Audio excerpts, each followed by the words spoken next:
Hello, and thank you for joining us at the first Milner seminar online. We hope this is going to be a good way to continue to bring together the academic and industry communities while many of us are working at home. We're very happy to have Matthew Garnett today from the Milner Institute as our first speaker. Matthew is also a member of the CRUK Cambridge Centre and has been a great support on our Institute Innovation Board. And we're very grateful, Matthew, for you helping us try out this new format today. So thank you. Great. Thank you so much, Alison. It's a real pleasure to have this opportunity to present at the first Milner Therapeutics Institute webinar. And thank you for everyone who's joining the webinar today. So I'd like to tell you in the next 25 minutes or so about our work using functional genomics approaches to guide cancer drug discovery. And everyone will be aware that genomics-driven precision medicine approaches are increasingly being used in the clinic to develop more effective medicines as well as less toxic ones. But unfortunately today, the reality is that most patients don't benefit from this type of precision medicine approach. And so there's still a real and pressing need for new and more effective therapeutics. And so my lab is interested in understanding how the molecular alterations that occur in the genomes of cancer cells contribute to disease mechanisms as well as therapy response. And so to achieve this, we've developed what I would describe as a preclinical discovery ecosystem, combining multiple different aspects. So this includes cell model generation, so making new models of cancer, as well as deep genetic analysis of the models that we have and we're generating. We've also established very large-scale functional perturbation platforms, and in particular, drug sensitivity testing, as well as CRISPR-based screening. And to help us understand and interpret these data sets, we develop new analytical tools, as well as web-based platforms to make them available to the community. And of course, we are very interested in understanding the mechanisms that underpin the activity of different therapeutics. And all of this really is working towards developing new therapeutic strategies in the preclinical setting. And in recent years, we've kind of put a lot of this work under the banner of what we call the Cancer Dependency Map. So this is a collaboration with the Broad Institute in the US, as well as the European Bioinformatics Institute here in the UK. And the aim of the dependency map is to use large-scale functional perturbation in cancer models to identify as many dependencies as we can in every single cancer cell, if possible, to really drive or catalyze the future of precision cancer medicine in the future. So to do this, we've been basically building up a map of cancer dependencies and aggregating large-scale functional genomics data sets. And that's depicted here, where between the Sanger and the Broad Institutes, we now have collections of over 1,600 cancer models. These are primarily 2D cancer cell lines, most of which have been very deeply characterized, both genetically and functionally. And what's shown on the right hand of your monitor is just the level of annotation of each of those 1,700 models. So this includes things like whole exome sequencing, as well as I mentioned before, drug testing, as well as CRISPR screening. Now, most of the work in my group over many years has focused on a subset of these lines, approximately 1,000 of them, that we very deeply characterized in my own laboratory. But of course, going forward, what we really want to do is integrate all of these data sets together. I just wanted to highlight, for those that might not be aware, that my lab hosts a number of data portals where you can access these data sets, you can analyze them, and you can visualize those results. And I encourage you to have a look if you haven't seen these before. So in my presentation today, what I want to do is give you 3 examples of how we're using the DepMap data sets to really facilitate cancer drug discovery. The first is really about how we're using these data sets to find new oncology targets. The second is how we're using the data sets to really look at the function of gene fusions in cancer. And lastly, an unpublished study where we're using these data sets to really probe drug mechanism of action in cells. So I think most people will be familiar with the very poor success rates of drug development in oncology. And unfortunately, in fact, it's not that the success rates are low, but it's actually the number of drugs to new targets is actually in decline. But of course, there are many unexplored targets out there that we don't know whether they would actually make good drug targets in the future. And so what we aim to do is use CRISPR screens to nominate new targets, but also a wider range of new targets through this CRISPR screening-based approach.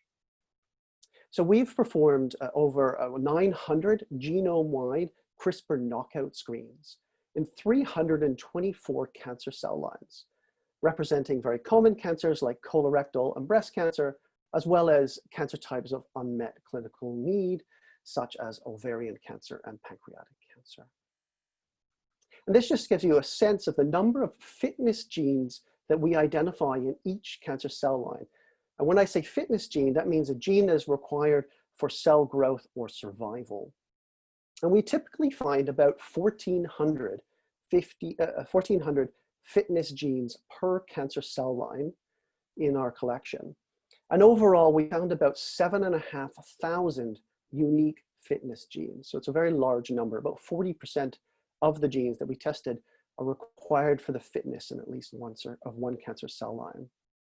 So the challenge becomes, if you're trying to identify new oncology targets, how do you prioritize this set of 7,000 genes? So to do this, we developed a very systematic target prioritization framework that I'll just quickly walk you through now.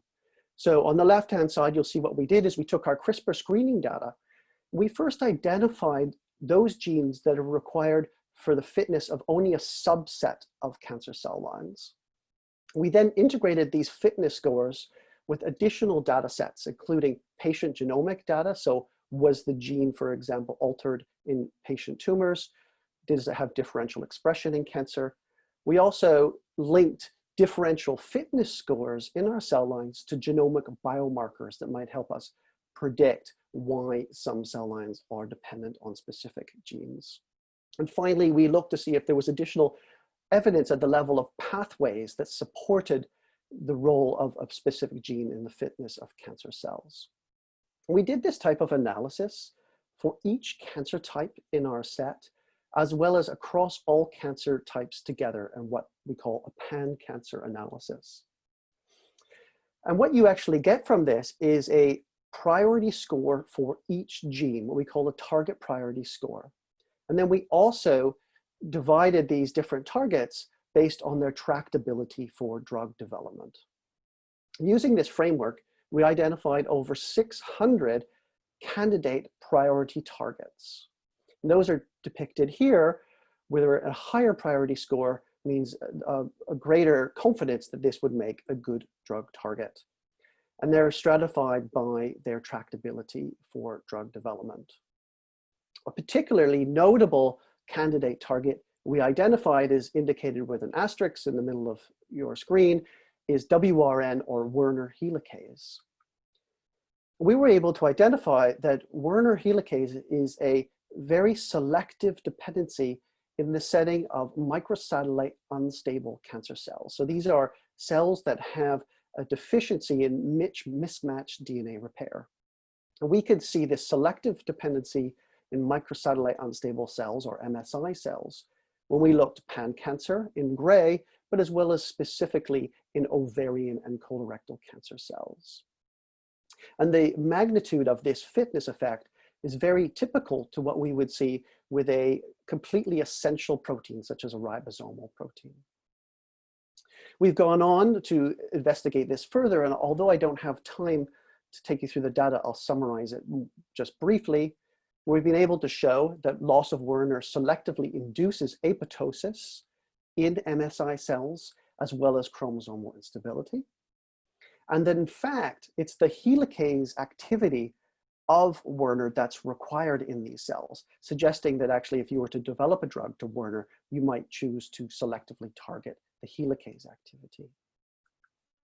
We've also performed cutaneous xenograft models using inducible knockdown of Werner in an MSI cell. And what we were able to show is that we were able to lead to tumor regression or stabilization when we knocked out Werner helicase in these cells. And in addition, we see a reduction in proliferation and an induction of apoptosis in those tumors. So collectively, this really nominates Werner helicase as a candidate new target in the setting of MSI cancers. And we know that this has led to a number of drug discovery efforts in industry. I think more broadly, this study really just shows the power of using CRISPR screens to try and nominate new targets, and particularly, as I mentioned, our goal of finding a broader range of new oncology targets. Of course, all of these will need to be validated with further investigation. So just changing gears for a bit, I'd like to turn to my second story, which is about our work looking at the function of gene fusions in cancers. So we know that fusions are very important in cancer. They have a very important diagnostic role, prognostic role, and actually they're the target of some of our most effective cancer drugs. What's happened in the last few years, though, with next generation sequencing is there's been a huge explosion in the number of gene fusions that have been described. And for most of them, we don't know actually if they're just a passenger event or they have a functional role, and whether they could be actually clinically informative. And so we sought to address this problem. So we performed RNA sequencing on all 1,000 cell lines in our collection, and using three different colors, we combine these to identify over 8,300 fusion events in our cell lines.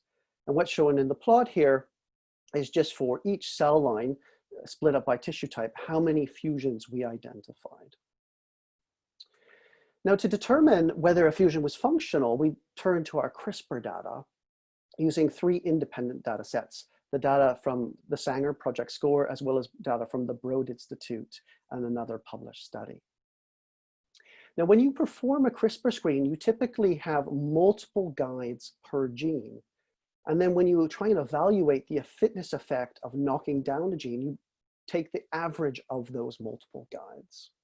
But here we've actually not done that, and we've looked at the individual guide effects. And so what we looked at is whether or not a guide mapped to the portion of the gene that was contained within the fusion transcript, what we call mapping guides, and compared the fitness effect to the subset of guides that map to the gene, but outside of the fusion. So they're not present in the fusion transcript.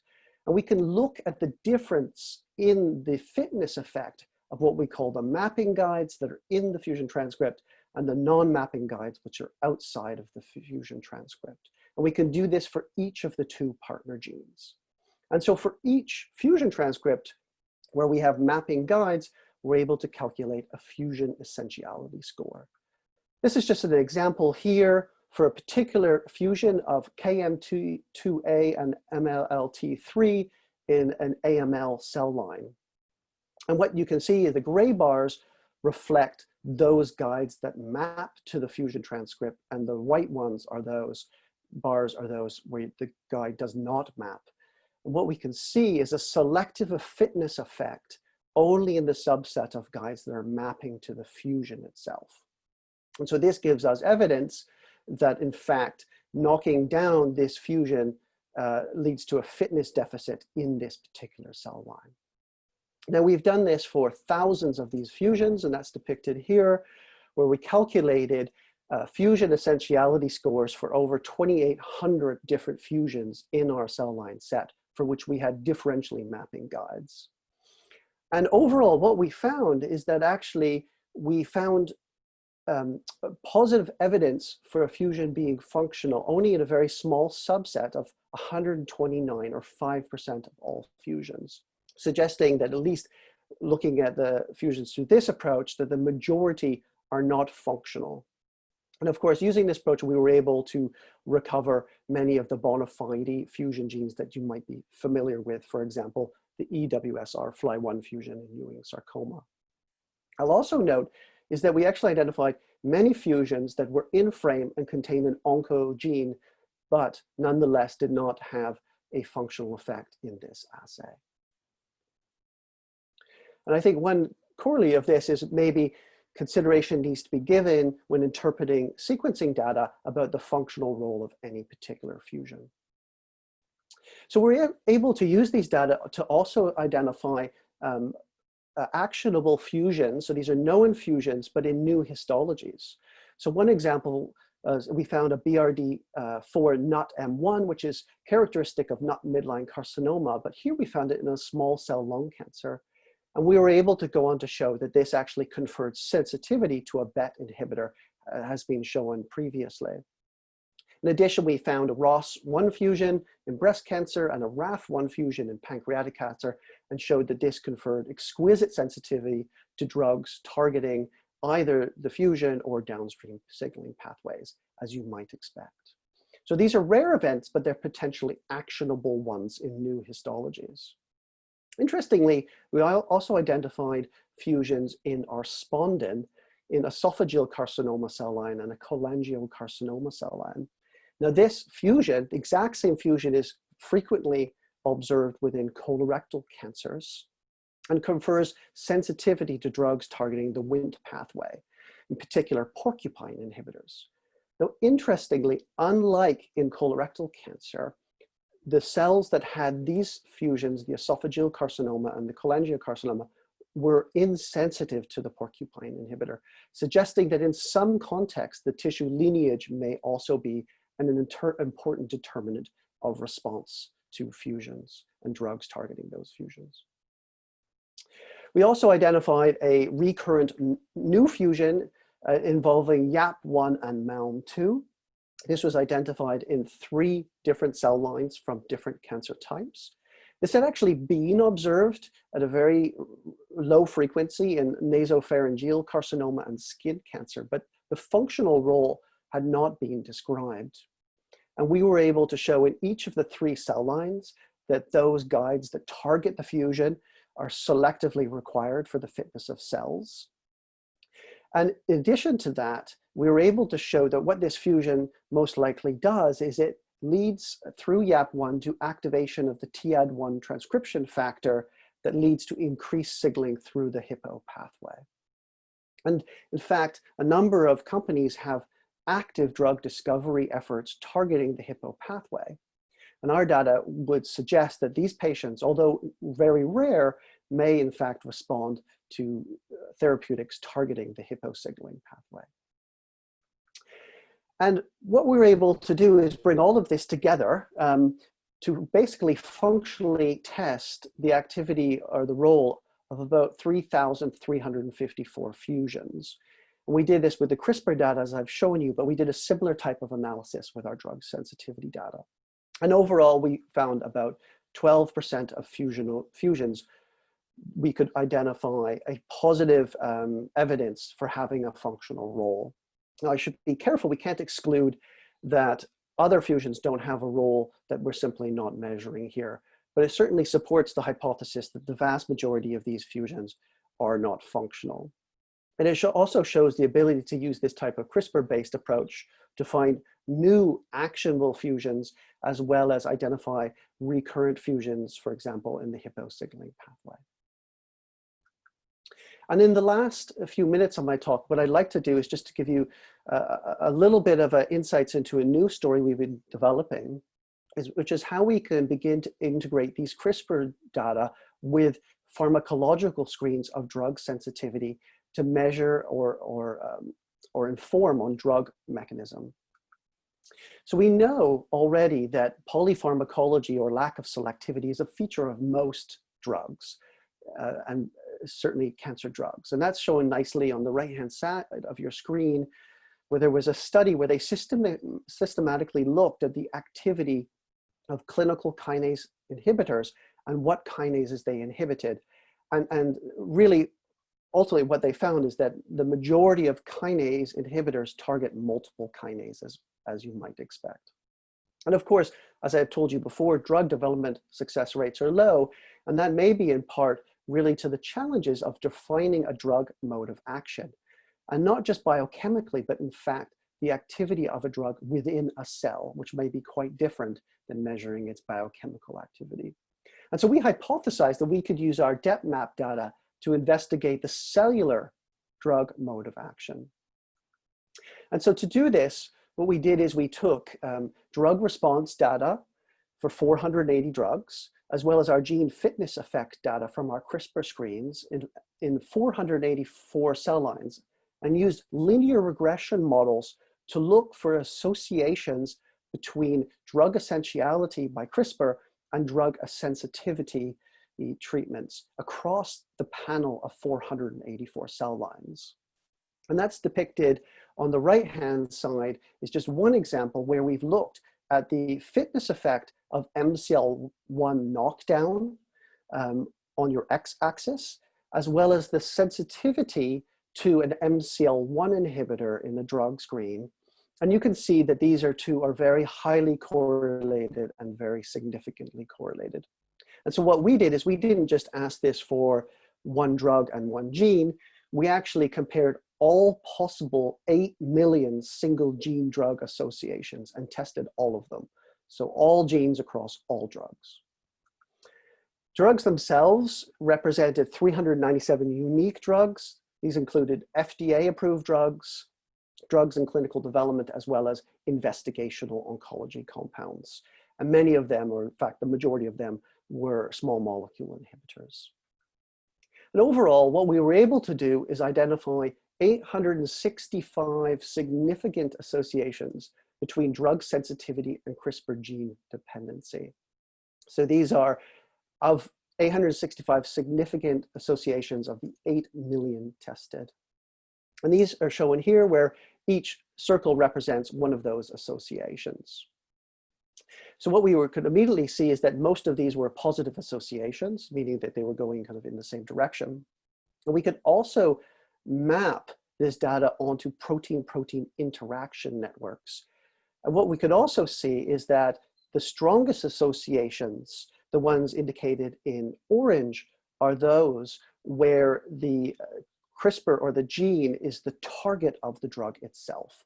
So that means effectively that if you knock out the target of the drug, you get a very similar response profile as you do with the inhibitor itself, which of course is what you would hope to see. And so what we could do is do this mapping in this protein-protein interaction network. And what we could find on the left-hand side is that for 26% of the drugs that we tested, we could actually recover the target of that drug as a significant association. And that's the orange bar in the left-hand graph. But in fact, what we could also see is that for many other drugs, 21%, although we didn't recapitulate the target of the drug itself with the CRISPR, we could find an association with a gene that was closely linked within the protein-protein interaction network itself. So in total, we think that for about half of drugs, we're either recovering the target or a component of the network in which it operates.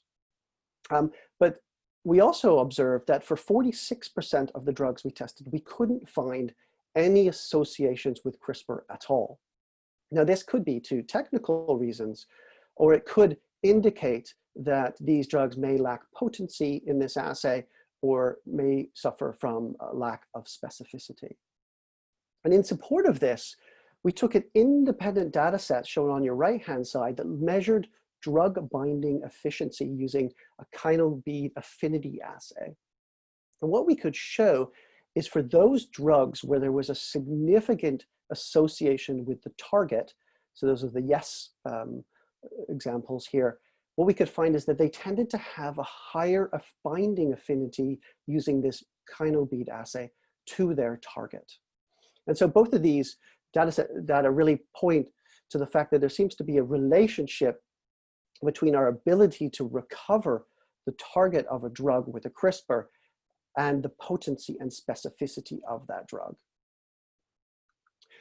And this just shows some of the associations we see and also support this relationship between the ability to recover the target and the selectivity and potency of the drug. So 46 of the top 50 associated drugs, we recovered their nominal targets. So these are some of the most significant associations we find. And this is nicely illustrated for EGFR inhibitors. We've drug screened 10 EGFR inhibitors. And for all 10 EGFR inhibitors, we were able to show that knockout of EGFR with CRISPR was highly significantly correlated with the drug activity across the cell lines. So that's the orange bar. But not only that, we could show for all of these drugs that many of the downstream pathway components were also significantly correlated with the drug, including genes such as GRAB2 and SHIC2. Another interesting example in your bottom right-hand corner are IGF-1 inhibitors.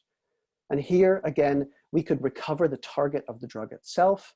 We could also recover associations with downstream signaling pathways.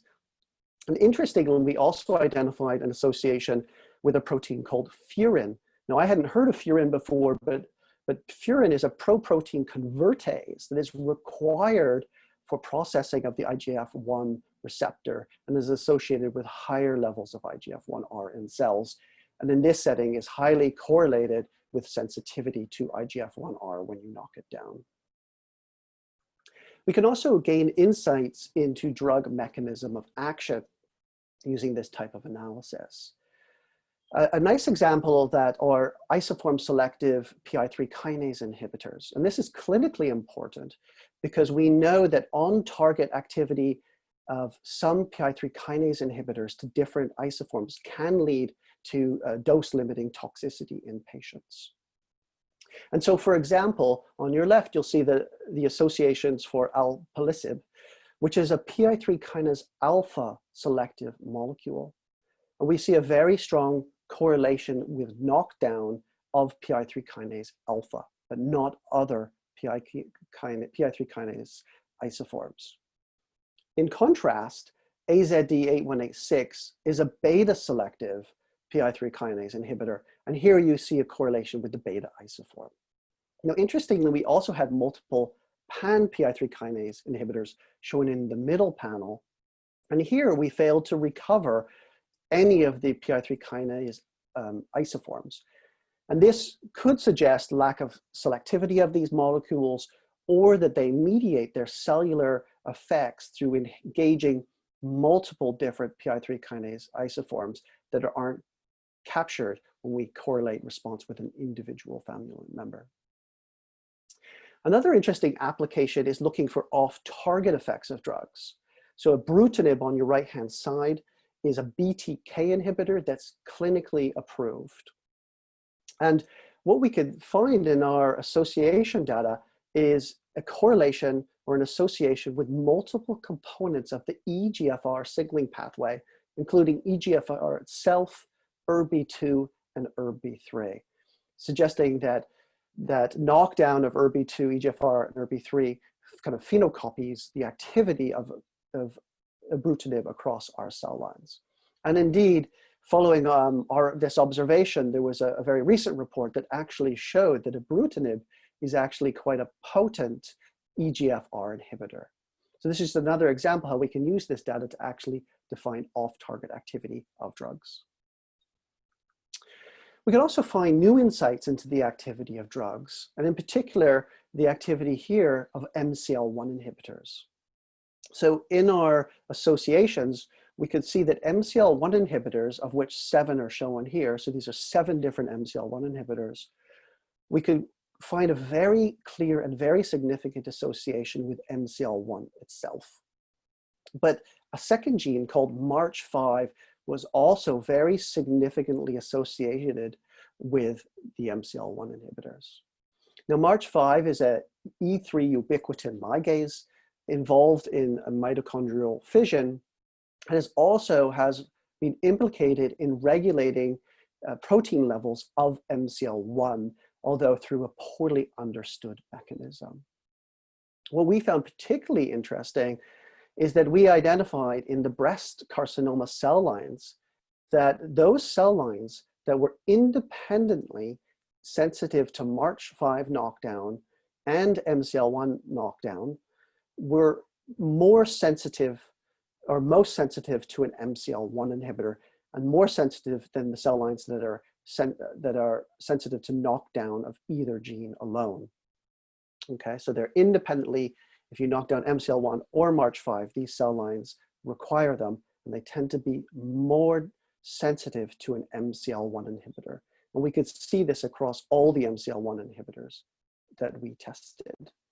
And in fact, the activity or the sensitivity is quite similar to what you see in the setting of hematological cancer cell lines, which is where these drugs are actually being developed clinically. And that's indicated by the dashed orange line in the right-hand side plot.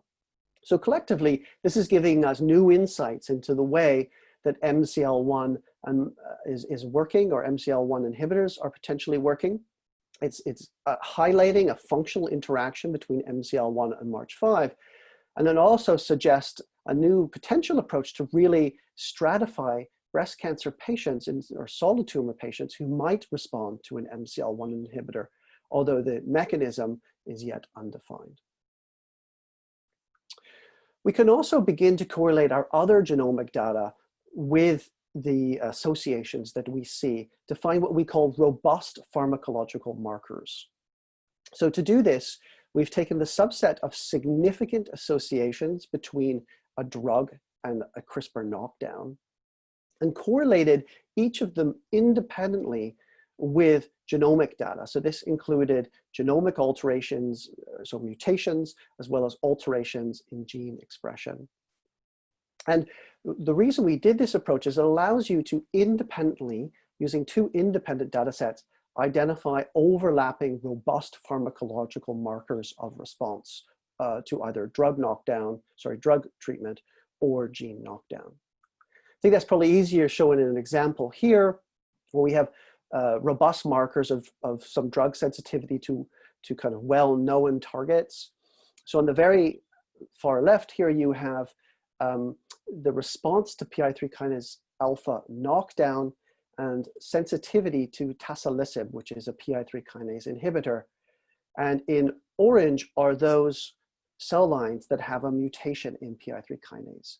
And of course, what you see is that PI3 kinase mutational status is associated with increased sensitivity to tacilicib and also independently associated with increased dependency on PI3 kinase when knocked down. So this is what we call a robust pharmacological marker. But we can also use this type of approach to find new insights as well as identify the context in which specific drugs are working. And a very nice example of that is the activity of a BIRC2 or IAP1 inhibitor. So using our associations, we identified correlations between the BIRC2 inhibitor and its target, shown in the left-hand side by the bar, the orange bar, but also multiple components of the TNF signaling pathway in which this gene resides. These include, for example, MAP3K7. And when we did our independent biomarker analysis, we're able to actually show that increased levels of TNF expression measured by RNA sequencing were associated with enhanced sensitivity to the inhibitor, shown on your far right, as well as increased dependency on MAP3K7 knockdown.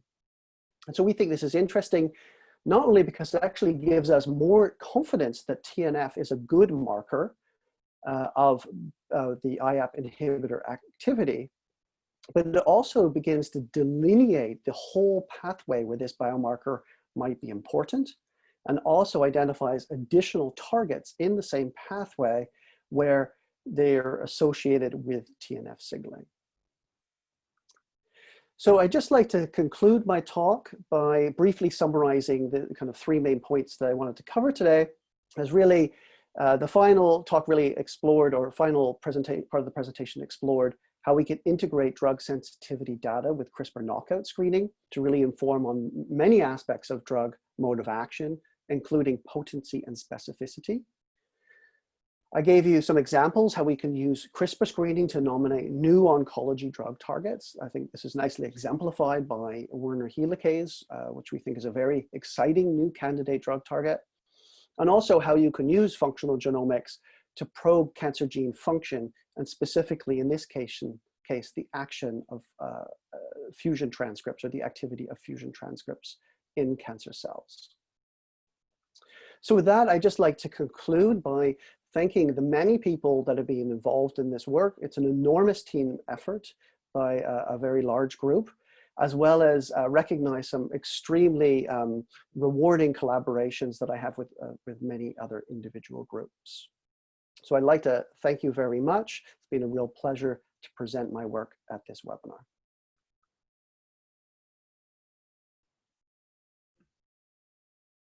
That's fantastic. Thank you, Matthew. Thank you everyone for listening. We hope that you'll be able to join us later today at 1 p.m. for the Q&A. Please do send your questions in beforehand to the events@Milner email shown here with your name and affiliation. And thank you for listening. Thank you.